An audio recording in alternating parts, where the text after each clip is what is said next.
Repo rate 6.5% पातळीवरती ठेवण्याच्या भारतीय रिझर्व्ह बँकेच्या निर्णयाला ठाण्यातील रिअल इस्टेटने सकारात्मक प्रतिसाद दिला आहे, असं क्रेडाई एमसीएचआयचे ठाणे अध्यक्ष जितेंद्र मेहता यांनी सांगितले। ते म्हणाले, ठाण्यातील रिअल इस्टेट उद्योग दर स्थिरता सुनिश्चित करण्याच्या सरकारच्या वचनबद्धतेचं कौतुक करतो। यामुळे रिअल इस्टेट आणि पायाभूत सुविधांमध्ये वाढ राखण्यास मदत होईल, असं ते म्हणाले। क्रेडाई एमसीएचआय ठाणेला अपेक्षा आहे की या निर्णयामुळे गृहनिर्माण बाजारातील मागणी वाढेल, विशेषतः मिड सेगमेंट श्रेणीतील, जी ठाण्याच्या रिअल इस्टेटच्या एकूण वाढ आणि विकासासाठी महत्त्वपूर्ण आहे। ठाण्यातील रिअल इस्टेटमध्ये परवडणाऱ्या लक्झरी विभागात सातत्याने वाढ होत आहे आणि सध्याच्या दरातील स्थिरतेमुळे ही गती कायम राहण्यास मदत झाली पाहिजे।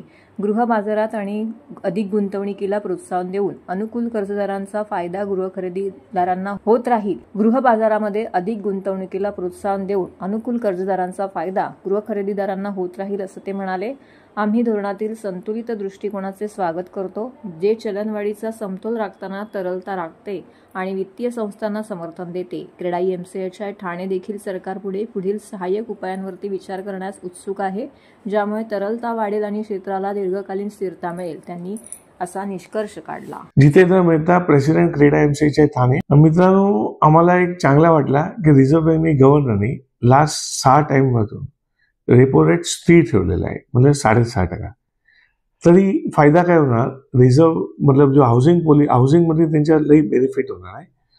जो इन्फ्लेशन कंट्रोल करायची त्यांची एक मोठी यंत्रणा आहे, ते पाठीमागे आहे। तर इन्फ्लेशन बी कमी होणार, कंट्रोलमध्ये राहणार आणि आपली हाऊसिंगची डिमांड वाढणार।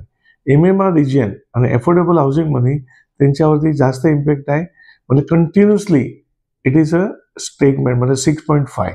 तो ते चांगला मूव आहे आणि we welcome the move of the reserve bank governor. Thank you very much.